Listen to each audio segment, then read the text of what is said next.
आदम की वंशावली यह है।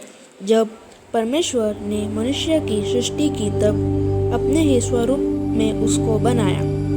उसने नर और नारी करके मनुष्यों की सृष्टि की और उन्हें आशीष दी और उनकी सृष्टि के दिन उनका नाम आदम रखा। जब आदम 130 वर्ष का हुआ तब उसके द्वारा उसकी समानता में उस ही के स्वरूप के अनुसार एक पुत्र उत्पन्न हुआ। उसने उसका नाम शेत रखा। शेत के जन्म के पश्चात आदम 800 वर्ष जीवित रहा और उसके और भी बेटे बेटियां उत्पन्न हुई। इस प्रकार आदम की कुल आयु 930 वर्ष की हुई। तत्पश्चात वह मर गया। जब शेत 105 वर्ष का हुआ तब उससे एनोश का जन्म हुआ। एनोश के जन्म के पश्चात शेत 807 वर्ष जीवित रहा और उसके और भी बेटे बेटियां उत्पन्न हुई।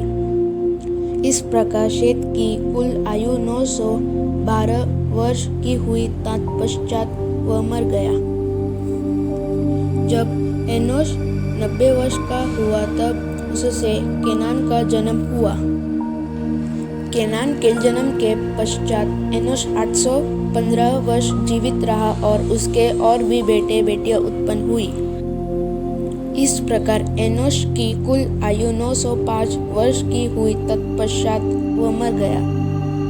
जब केनान 70 वर्ष का हुआ तब उससे महललेल का जन्म हुआ। महललेल के जन्म के पश्चात केनान 840 वर्ष जीवित रहा और उसके और भी बेटे बेटियां उत्पन्न हुई। इस प्रकार केनान की कुल आयु 910 वर्ष की हुई। तत्पश्चात वह मर गया। जब महललेल 65 वर्ष का हुआ तब उससे येरेद का जन्म हुआ। येरेद के जन्म के पश्चात महललेल 830 वर्ष जीवित रहा और उसके और भी बेटे बेटियां उत्पन्न हुई। इस प्रकार महललेल की कुल आयु 895 वर्ष की हुई। तत्पश्चात वह मर गया।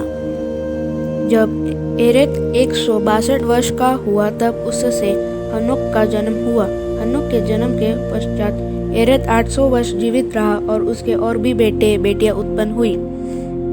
इस प्रकार येरेद की कुल आयु 962 वर्ष की हुई। तत्पश्चात वह मर गया।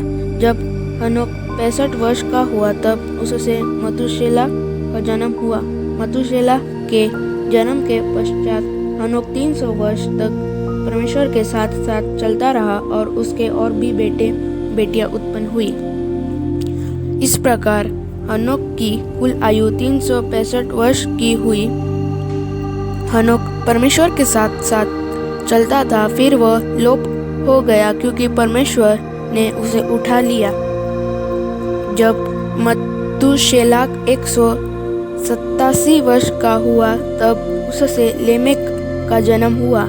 लेमेक के जन्म के पश्चात मतूशेला 782 वर्ष जीवित रहा और उसके और भी बेटे बेटियां उत्पन्न हुई। इस प्रकार मतूशेला की कुल आयु 969 वर्ष की हुई। तत्पश्चात वह मर गया। जब लेमेक 182 वर्ष का हुआ तब उससे एक पुत्र का जन्म हुआ। उसने यह कहकर उसका नाम नूह रखा। यहोवा ने जो पृथ्वी को शाप दिया है उसके विषय यह लड़का हमारे काम में और उस कठिन परिश्रम में जो हम करते हैं हमको शांति देगा।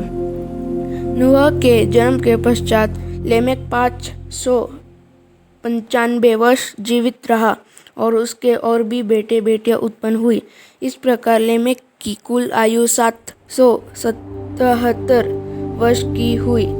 तत्पश्चात वह मर गया और नूह 500 वर्ष का हुआ और नूह से शेम और हाम और येपेत का जन्म हुआ। आमीन।